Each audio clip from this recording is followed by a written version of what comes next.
வாழ்த்துக்களை தெரிவித்துக் கொள்கிறேன். அல்லேலூயா. இந்த மாதத்தின் முதல் நாளிலே கடந்த 6 மாதங்களை ஆண்டவர் நமக்கு சுகத்தோடு கடந்து வர உதவி செய்ததற்காக ஆண்டவருக்கு நன்றி சொல்கிறேன். அல்லேலூயா. கடந்த 6 மாதங்கள் நாம் கடந்து வருவதற்கு சுகத்தையும் பலனையும் ஜீவனையும் ஆண்டவர் நமக்கு கொடுத்திருக்கிறார். அல்லேலூயா.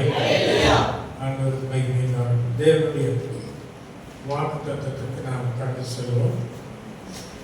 ஒவ்வொரு மாதமும் நம்ம வாக்குத்தத்தங்கள் நமக்கு ஆண்டவர் நமக்கு கொடுக்கும்போது இந்த வாக்குத்தத்தங்கள் நம்முடைய வாழ்க்கைக்கு அந்த வாக்குத்தத்தம் தான் அந்த மாசங்களை நிறைவேறும் அப்படிங்கிறது கிடையாது. இந்த வாக்குத்தத்தங்கள் வாழ்நாள் முழுவதும் ஆண்டவர் நமக்கு ஆசீர்வாதமாக நமக்கு கொடுத்திருக்கிறார். நம்முடைய ஜீவனுள்ள நாளெல்லாம் அந்த வாக்குத்தத்தங்கள் நமக்கு ஆசீர்வாதமாக இருக்கும்படியாக நமக்கு ஆண்டவர் இந்த வாக்குத்தத்தங்களை கொடுத்திருக்கிறார். அல்லேலூயா. நாம் அந்த வாக்குத்தத்தங்களை நமக்கு கொடுக்கும் போது அவைகளை நாம் சுதந்திரித்து ஆசீர்வாதங்களை பெற்றுக்கொள்ள வேண்டும் என்று சொன்னால் அவைகளை நாம் அறிக்கை செய்ய வேண்டும். அல்லேலூயா. அறிக்கை செய்து அவைகளை பெற்றுக்கொள்ளும் போது ஆண்டவர் நம்முடைய வாழ்க்கையில நிறைவேற்றி கொடுக்கக்கூடியவராக இருக்கிறார். அல்லேலூயா. ஆகவே இன்றைக்கும் அந்த வாக்குத்தத்தத்தை குறித்து நாம் பார்த்து கண்டு சொல்வோம். எரேமியா தீர்க்கதரிசன புஸ்தகம் 33வது அதிகாரம் 6 முதல் 9 வசனங்கள் வரையிலும் வாசிக்கலாம். இதோ நான் அவர்களுக்கு சௌக்கியமும் ஆரோக்கியமும் வரப்பண்ணி அவர்களை குணமாக்கி அவர்களுக்கு பரிபூர்ண சமாதானத்தையும் சத்தியத்தையும் வெளிப்படுத்துவேன். நான் யூதாவின் சிறையிருப்பையும் இஸ்ரவேலின் சிறையிருப்பையும் திருப்பி முன்னிருந்தது போல அவர்களை கட்டுவித்து அவர்கள் எனக்கு விரோதமாய் குற்றம் செய்த அவர்களுடைய எல்லா அக்கிரமங்களுக்கும் அவர்களை நீங்களாக்கி சுத்திகரித்து அவர்கள் எனக்கு விரோதமாய் குற்றம் செய்து எனக்கு விரோதமாய் துரோகம் பண்ணின அவர்களுடைய எல்லா அக்கிரமங்களையும் மன்னிப்பேன். நான் அவர்களுக்கு செய்யும் நன்மை எல்லாம் கேட்க போகிற பூமியின் எல்லா ஜாதிகளுக்கு முன்பாக அது எனக்கு மகிழ்ச்சி உள்ள கீர்த்தியாயும் புகழ்ச்சியாயும் மகிமையாயும் இருக்கும். நான் அவர்களுக்கு அருளி செய்யும் எல்லா நன்மையின் நிமித்தமும் எல்லா சமாதானத்தின் நிமித்தமும் இவர்கள் பயந்து நடுங்குவார்கள் என்று இஸ்ரவேலின் தேவனாகிய கர்த்தர் சொல்லுகிறார். அல்லேலூயா. ஆண்டவருக்கு மகிமை உண்டாகட்டும். இந்த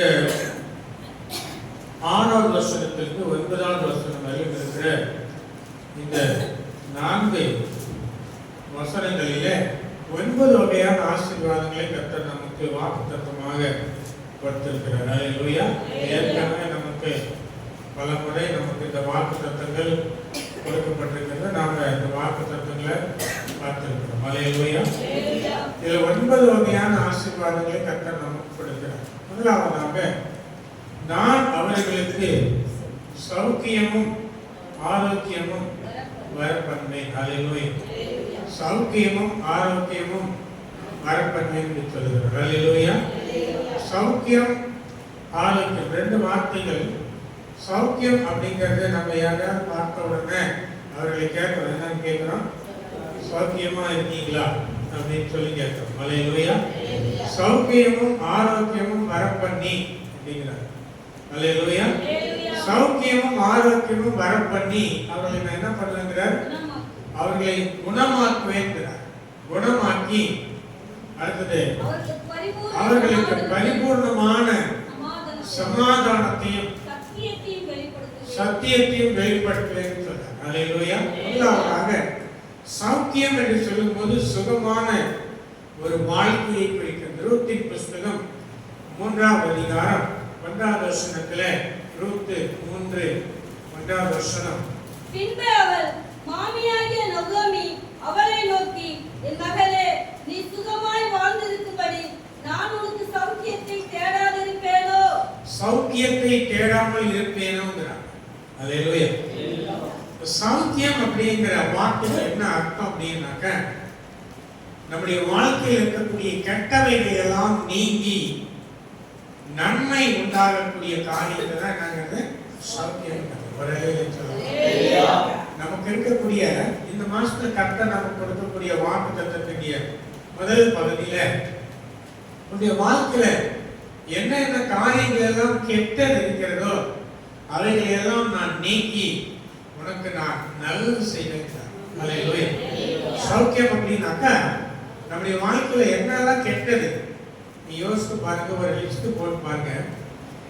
அந்த கெட்ட காரியங்கள், தீமையான காரியங்களை எல்லாம் நீக்கி நன்மையை உண்டாக்குகின்றார். 1 சாமுவேலின் புஸ்தகம் 1வது அதிகாரம், 1 சாமுவேலின் புஸ்தகம் 16வது அதிகாரம் 16வது வசனம் 14. சுரமண்டலம் வாசிக்கிறதில் தேறின ஒருவனை தேடும்படிக்கு எங்கள் ஆண்டவனாகிய நீர் உமக்கு முன்பாக நிற்கிற உம்முடைய அடியாருக்கு கட்டளையிடும். அப்பொழுது தேவனால் விடப்பட்ட பொல்லாத ஆவி உம்மேல் இறங்கையில் அவன் தன் கையினால் அதை வாசித்தால் உமக்கு சௌக்கியம் உண்டாகும் என்றார்கள். சௌக்கியம் உண்டாகும் என்றார்கள். அந்த கெட்ட ஆவி மனுஷனை விட்டு போயிடுச்சுன்னா மனுஷனுக்கு என்ன உண்டாகும்? சௌக்கியம். அப்ப சவுல் அவருடைய வாழ்க்கையில ஒரு கெட்ட ஆவி அவனுக்குள்ள வருகிறது. அந்த ஆவி நீங்கிற உடனே அவனுக்குள்ள ஆண்டவர் என்ன செய்கிறார்னாக்கா ஒரு ஆரோக்கியத்தை சௌக்கியத்தை கொடுக்கக்கூடியவரா இருக்கிறார். அல்லேலூயா. அப்போ நம்முடைய வாழ்க்கையில இருக்கக்கூடிய கெட்ட காரியங்களை நீக்கி ஆண்டவர் நன்மை செய்யக்கூடியவரா இருக்கிறார். அல்லேலூயா. நிறைய இருக்கு, நமக்கு வசனங்கள் சொல்லிட்டே போகலாம். 9 பாயிண்ட் முடிக்கணும்னா எப்படியே 2 மணி நேரம் மேல ஆகும். அதனால சுத்தமா நம்ம இரண்டாவதாக ஆரோக்கியம் வர பண்ணிக்கிறார். அல்லேலூயா. ஆரோக்கியம் அப்படின்னாக்கா முதல்ல சௌக்கியம் அப்படிங்கிறது வேற, ஆரோக்கியம் நம்ம யாரையாவது பார்த்து உடனே என்ன கேட்கறோம்? ஆரோக்கியமா இருக்கீங்களா கேட்கறோம். சௌக்கியமா இருக்கீங்களா? அல்லேலூயா. ஆரோக்கியம் அப்படிங்கிறது அப்படின்னு சொன்னாக்கா சுக தேக வாழ்வு, சுக தேக வாழ்வு, சுகமான உடலில் இருக்கக்கூடிய வாழ்க்கை, சுகமான வாழ்க்கை. அல்லேலூயா. இன்னைக்கு இந்த வாழ்க்கையில சுகமான வாழ்க்கை அப்படின்னாக்கா என்ன நிறைய பேர் நினைக்கிறாங்க அப்படின்னாக்கா எப்படி இருக்கிறீங்க? நான் ரொம்ப நல்லா இருக்கேன், ஆண்டவர் நல்லா வச்சிருக்கேன் அப்படின்பாங்க. வீடு கட்டியாச்சு, பிள்ளைகளுக்கெல்லாம் வேலை வாங்கியாச்சு, வேலையெல்லாம் செட்டில் பண்ணிட்டேன், கல்யாணம் பண்ணி வச்சுட்டேன், எல்லாம் நல்லா இருக்கிறாங்க. அதுதான் வாழ்க்கைன்னு நினைச்சிருக்காங்க மனுஷன். அல்லேலூயா. மனுஷனுக்கு வாழ்க்கை அப்படின்னாக்கா அது வாழ்க்கை அல்ல. நீ குழந்தை பெற்றது, நிலம் வாங்குறது, வீடு கட்டுறது, குடும்ப வாழ்க்கை நடத்துறது, உலகத்துல உனக்கு உத்தியோகத்துல உயர்வு வர்றது, பெரிய ஆசீர்வாதம், இதெல்லாம் ஒரு வாழ்க்கை. அது ஒரு ஆசீர்வாதம், உலக பிரகாரமான ஆசீர்வாதம். அதுக்கு மேல ஒரு ஆசீர்வாதத்தை கர்த்தர் வச்சிருக்கிறார். அதுதான் என்னன்னாக்கா ஆவிக்குரிய ஆசீர்வாதம். இன்னைக்கு ஒண்ணுமே இல்லை, கேரட் பிளாட்ஃபார்மா இருப்பாங்க. ஒரு அம்மா செருப்பு தைக்கிற ஒரு தொழிலாளர், ஒரு ஐயா செருப்பு தைத்து கொண்டு இருக்கிறார். அவர் செருப்பு தைத்து கொண்டு ஒரு பழைய கொடை, அந்த பழைய கொடைய வைத்துக் கொண்டு மேல வெயில் படாதபடிக்கு அந்த கொடையை ஒரு பிச்சில கட்டி உட்கார்ந்து சோட்ல செருப்பு தைத்து கொண்டிருக்கிறார். அந்த செருப்பு தைக்கிற நேரம் போக பைபிள கையில வச்சு அதை வாசித்துக் கொண்டிருக்கிறார். அல்லேலூயா. வில்லியம் கேரின்னு சொல்லி உங்களுக்கு தெரியும். உங்களுக்கு ஞாயிற்றுக்கிழமை கர்த்தர் விஷயத்தமான அதை பற்றி விளக்கமாக சொல்றேன். அவருடைய வாழ்க்கையெல்லாம் பார்த்தீங்க அப்படின்னாக்கா ரொம்ப கஷ்டப்பட்டு முன்னுக்கு வந்தவங்க. ஆபிரகாம் லிங்கன் அமெரிக்காவுடைய ஜனாதிபதியா இருந்தவர். ஒரு விறகு வெட்டியினுடைய மகன், விறகு வெட்டக்கூடிய தொழிலாளருடைய மகன். சௌக்கியம் அப்படிங்கிறது நம்முடைய சுகபோகமான அந்த சொபாசிகேட்டட் லைஃப்ல இல்லை, அப்படிப்பட்ட வாழ்க்கையில இல்லை. வாழ்க்கையில ஆவிக்குரிய வாழ்க்கை, நம்முடைய வாழ்க்கை முடிந்த பிறகு இந்த உலகத்துல அதற்கு பிறகுதான் நமக்கு ஒரு வாழ்க்கை எங்கன்னா வந்துடுறது ஆரம்பமாகுது. அதுதான் ஒரு வாழ்க்கை இருக்கு. நிறைய பேர் என்ன நினைச்சிருக்கிறாங்க, இந்த உலகத்துல நல்ல வேலை, கவர்மெண்ட்ல வேலை கிடைச்சிட்டாங்க, அல்லது நல்ல பிள்ளைகளை கல்யாணம் பண்ணிச்சுன்னா, நல்ல குடும்ப வாழ்க்கை நடக்குதா, அது போதும், அதுதான் வாழ்க்கை. அது மட்டும் வாழ்க்கை, அது ஒரு பகுதி. இந்த வாழ்க்கையில ஒரு பார்ட், ஒரு பகுதி நிறைய இருக்கு. அதுக்கு பின்னாடி நிறைய இருக்கு. ஆவிக்குரிய வாழ்க்கை, நம்முடைய ஆத்மாவுக்குரிய காரியங்கள். அல்லேலூயா. அப்ப அந்த ஆரோக்கியம் நான் என்ன பண்ணாங்க வர பண்ணுவேங்கிறார். அல்லேலூயா. மத்தேயு சுவிசேஷம் 15வது அதிகாரம் 28வது வசனம். மத்தேயு 15. இயேசு அவளுக்கு பிரதியுத்தரமாக, ஸ்திரீயே, உன் விசுவாசம் பெரிது, நீ விரும்புகிறபடி உனக்கு ஆகக்கடவுது என்றார். அந்நேரமே அவள் மகள் ஆரோக்கியம் ஆனால் ஆரோக்கியம் சுகம், சரீரத்தில் இருக்கிற வியாதிகள் நீங்கி அந்த சுக தேகம், தேகம்னாக்கா உடம்பு, சுக தேகம்னாக்கா ஆரோக்கியமான உடல். ஆண்டவர் ஒரு வார்த்தை சொன்ன உடனே அவளுக்கு ஆரோக்கியம் கிடைத்தது. ஆரோக்கியமான உடலை கர்த்தர் கொடுக்கிறார். அல்லேலூயா. இரண்டாவது, மூன்றாவதாக நான் உன்னை குணமாக்குவேன்கிறார். அல்லேலூயா. நான் உன்னை குணமாக்கி, குணமாக்குறது அப்படின்னாக்கா சரீரத்துல, ஆவியில, ஆத்மாவில 3 காரியங்கள் இருக்கு. நம்ம குணமாக்கணும் அப்படின்னாக்கா நம்ம நினைச்சிட்டு இருக்கிறோம் குணமாக்குறார் அப்படின்னாக்கா இயேசு குணமாக்குறாருனாக்கா சரீரத்துல மட்டும் குணமாக்குறவர் அல்ல. நம்முடைய ஆத்மாவில வியாதி இருக்கிறது, ஆவியில வியாதி இருக்குது. அதெல்லாம் விளக்கமா சொல்லணும்னா அதுக்கு தனியா ஒரு செமினார் நடத்தணும். ஆவியில எப்படி வியாதி வருது, ஆத்மாவில் எப்படி வியாதி வருதுன்னு அதெல்லாம் நடக்கணும்னா பல நாட்கள் அதுக்கு காரணம் நடக்கணும். அல்லேலூயா. சுருக்கமா சொல்ல முடியாது. சுருக்கமா நம்ம பார்க்கணும்னா ரொம்ப கஷ்டம்.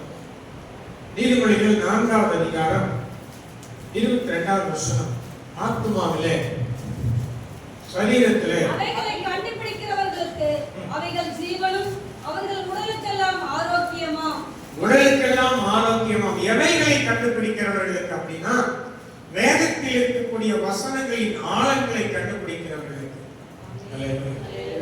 அவைகளை கண்டுபிடிக்கிறவர்களுக்கு அப்படின்னாக்க எவைகளை கண்டுபிடிக்கிறவர்களுக்கு அந்த தேவனுடைய வார்த்தைகளில் இருக்கக்கூடிய ஆழத்தை கண்டுபிடிக்கிறவர்களுக்கு என்ன கிடைக்கும்ங்கிறாருனாக்கா ஆரோக்கியம் உண்டாகும். நான் எவ்வளவோ பலவீனமா இருப்பேன், எவ்வளவோ முடியாம படுத்திருப்பேன். தேவனுடைய வார்த்தைகளை சொல்லும் போது எனக்குள்ள ஒரு பலமை வந்து அல்லேலூயா, ஒரு பலனை கர்த்தர் கொடுத்திருப்பார். அதுதான் இந்த கர்த்தர் கொடுத்த ஒரு கிருபை. அல்லேலூயா. எவ்வளவு பலவீனமா இருந்தாலும் சரி, எவ்வளவு வியாதியா இருந்தாலும் சரி, எவ்வளவு கஷ்டமா இருந்தாலும் சரி, எவ்வளவு போராட்டமா இருந்தாலும் சரி, இந்த கர்த்தருடைய வார்த்தையை கொடுக்கும் போது மட்டும் கர்த்தர் எனக்கு ஒரு புதிய பலனை கொடுப்பார். அல்லேலூயா.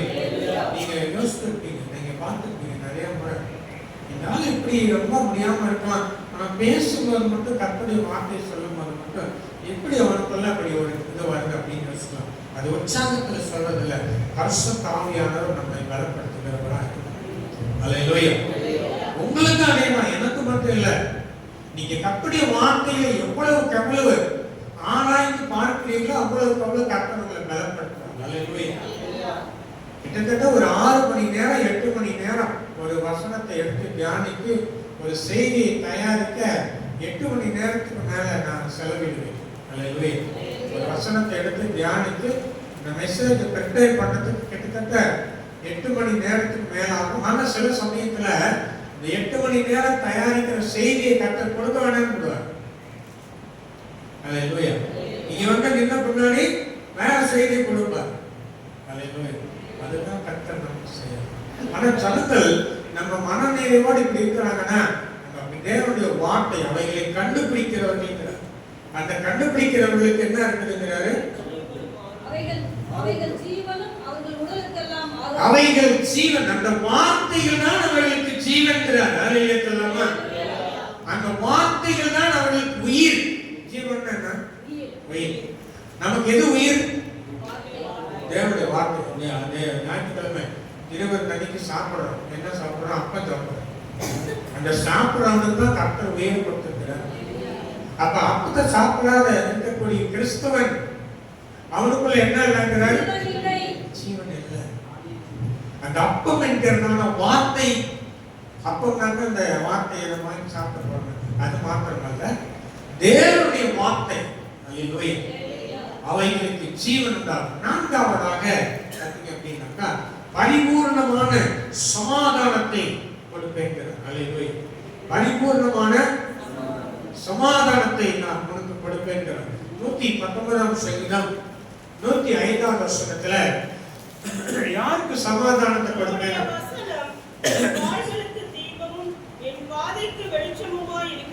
உம்முடைய வசனம் என் கால்களுக்கு தீபமும் என்னுடைய பாதைக்கு வெளிச்சமாய் இருக்கிறது. அல்லேலூயா. 119 சங்கீதம் 165 வசனம். தேவனுடைய வார்த்தைகளை உம்முடைய வார்த்தைகளை நேசிக்கிறவர்களுக்கு சமாதானம், பரிபூர்ண சமாதானம்ங்கிறார். கர்த்தருடைய வார்த்தைகளை நம்ம என்ன பண்ணணுங்க? நேசிக்கணும். மனைவியை நேசிக்கணும், கணவனை நேசிக்கணும், பிள்ளைகளை நேசிக்கணும்,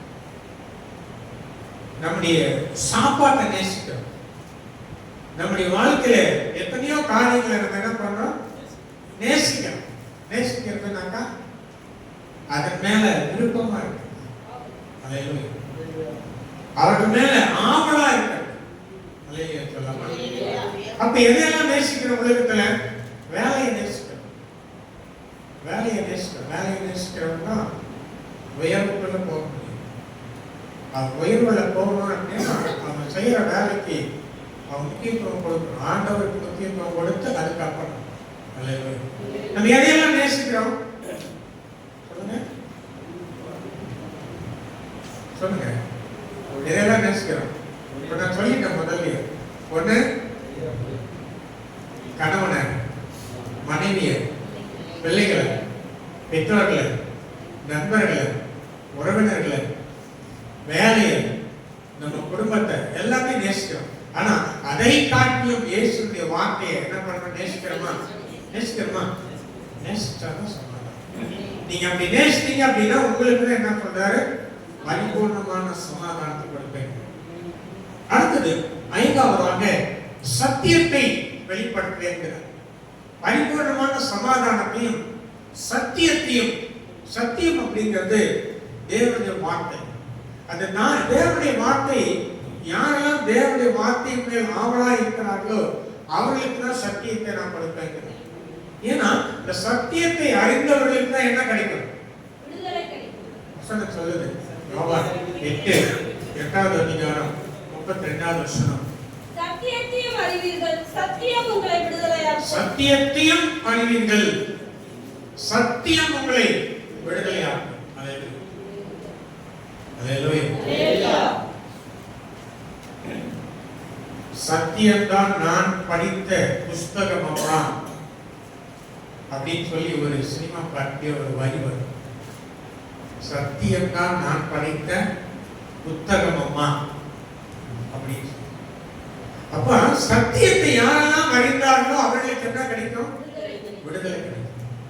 உலகத்தின் வாழ்க்கையில விடுதலையை கர்த்தர் கொடுத்திருக்கிறார். அல்லேலூயா. பிசாசின் பிடியிலிருந்து விடுதலை வேணும் அப்படின்னாக்க சத்தியத்துக்குள்ள வந்தா பிசாசின் பிடியிலிருந்து விடுதலை. உலகத்தில் இருக்கிற வியாதியிலிருந்து விடுதலை வேணும்னா சத்தியத்தை அறிய வேண்டும்.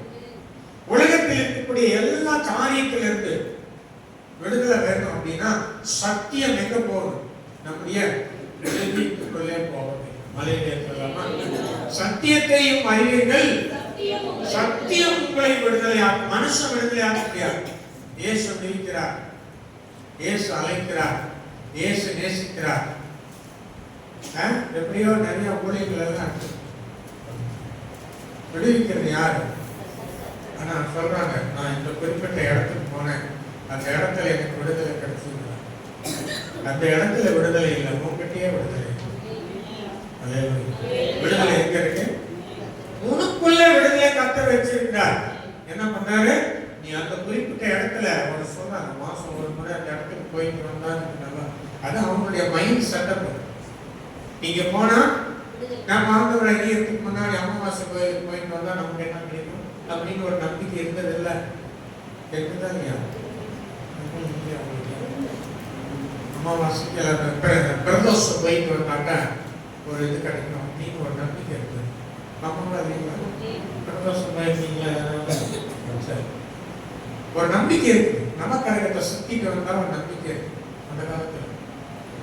அந்த நம்பிக்கையின் அடிப்படையில தான் போறானே தவிர விடுதலை கர்த்தர் எங்க வச்சிருக்காரு? அவனுக்குள்ளேயே வச்சிருக்கிறார். நீ எங்கேயுமே என்ன பண்ணாத போகாத. தேவனுடைய வார்த்தையை விசுவாசித்து அவைகளின் மேல் பட்டதெல்லாம் இருக்கிறார். சத்தியம் உங்களை விடுதலையாகும். சத்தியத்தை ஆறாவதாக சிறையிருப்பை திருப்பிங்கிறார். சிறையிருப்பை நான் திருப்பேன்கிறார்.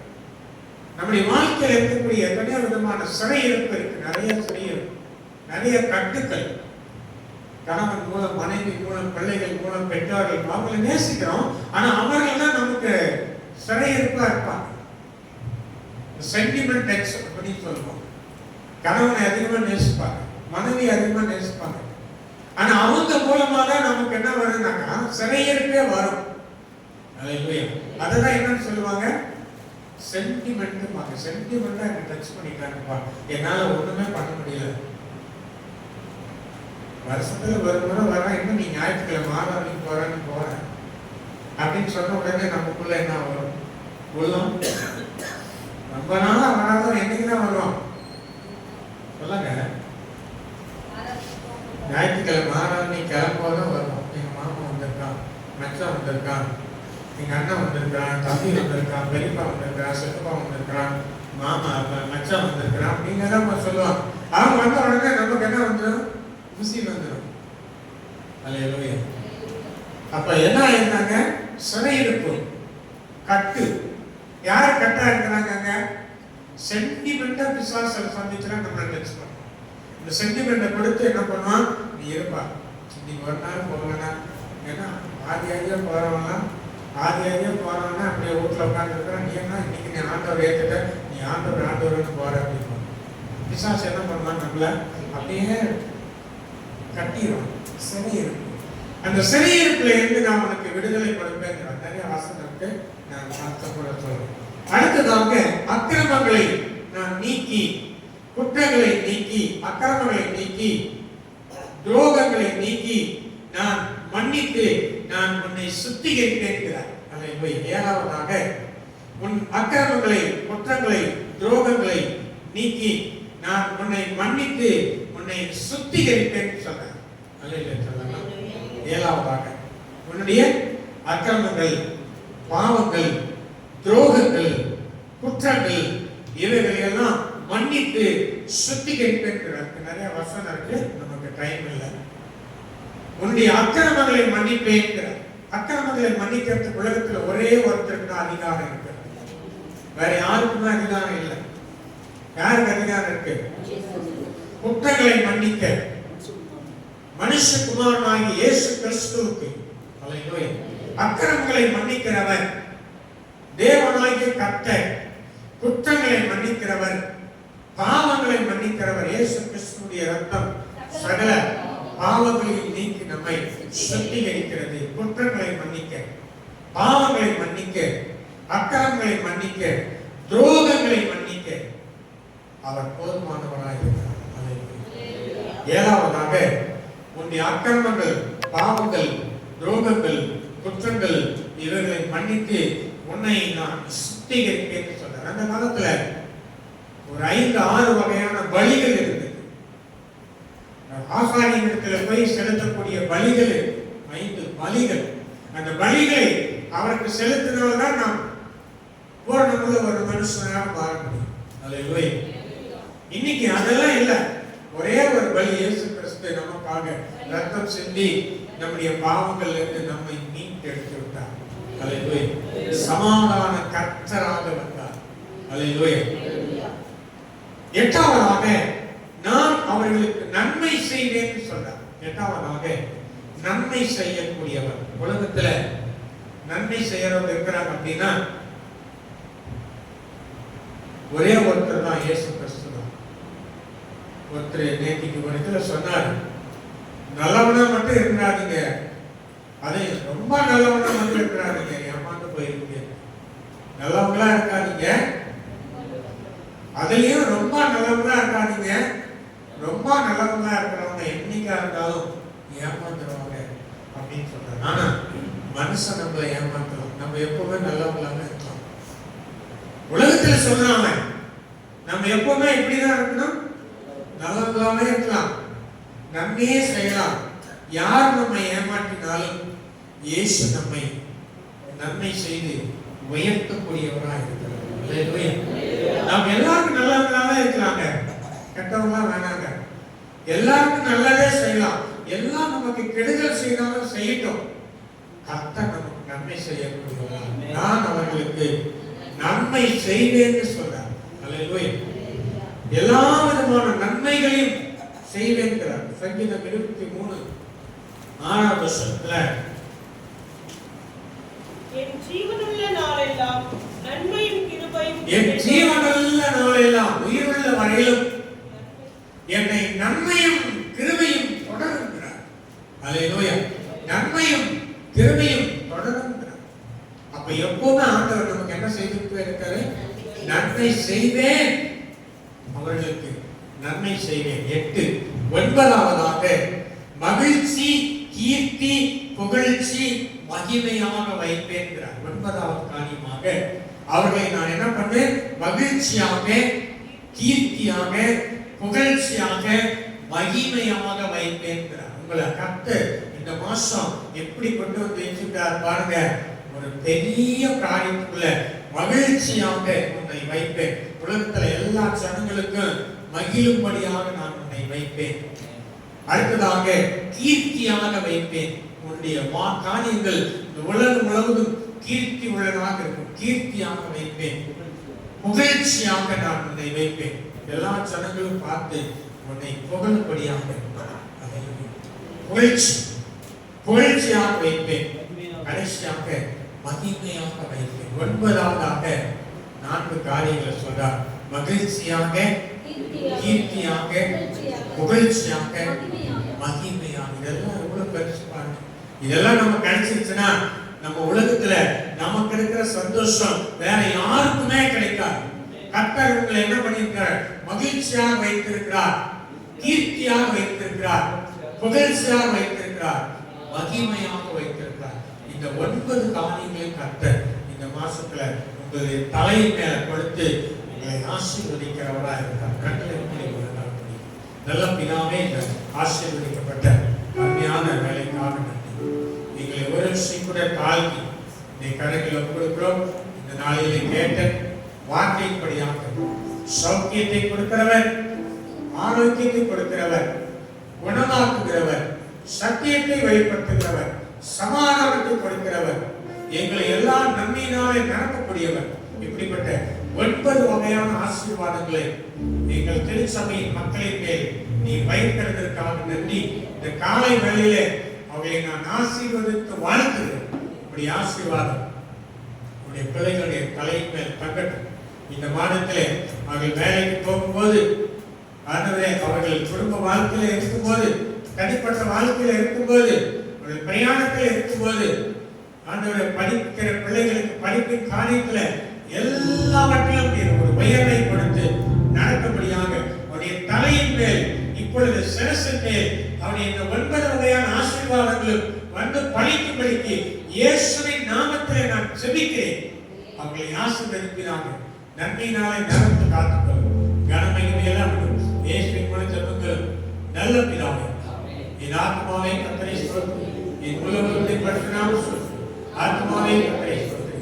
அவர் செய்த சகல உபகாரம் நம்முடைய கர்த்தராகிய இயேசு கிறிஸ்துவிற்கு பிதாவாகிய தேவனுக்கு பரிசுத்தாவின் காவல் வைக்கும் பராமரிப்பும் பாதுகாப்பும் நாம் யாவரும் இருக்கிறாங்க. ஆமென். அல்லேலூயா, அல்லேலூயா, அல்லேலூயா.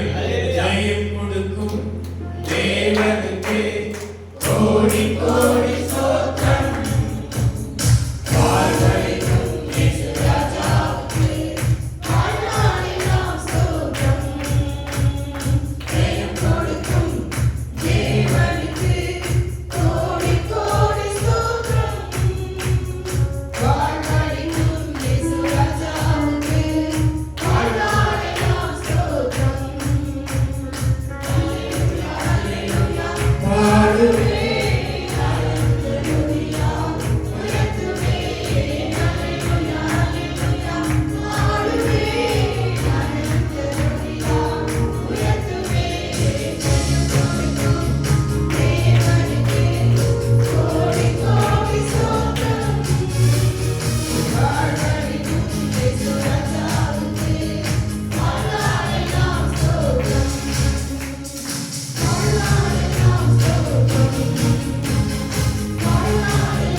கர்த்தர் தம்முடைய முகத்தை உங்கள் மேல் பிரகாசிக்க பண்ணி உங்கள் மேல் கிருபையாய் இருக்க